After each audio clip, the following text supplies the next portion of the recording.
હેતલ મહેતા ભરૂચથી સમાચાર સામે આવી રહ્યા છે।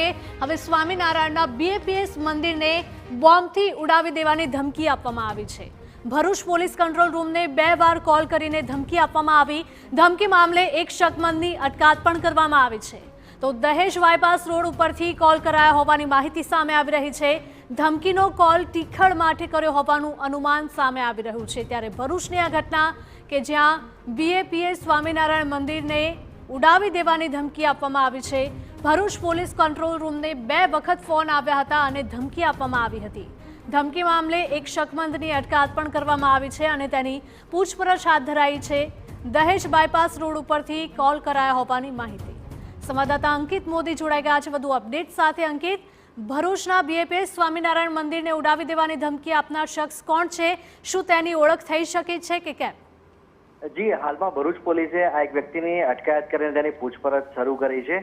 ભરૂચના દહેજ બાયપાસ રોડ વિસ્તાર ઉપરથી તેણે 2 કોલ કર્યા હતા અને કોલ કરી અને તેણે પોલીસ કંટ્રોલ રૂમને આ અંગે ધમકી આપી હતી મંદિરને ઉડાવી દેવાની।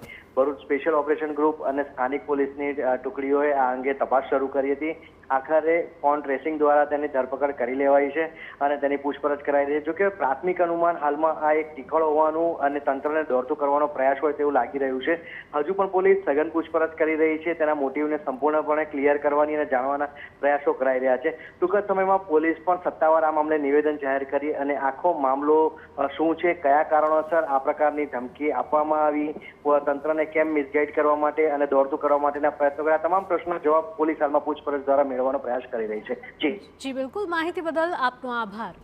તો ધમકી મામલે એક શકમંદની પણ અટકાયત કરવામાં આવી છે અને તેની પૂછપરછ કરવામાં આવી રહી છે।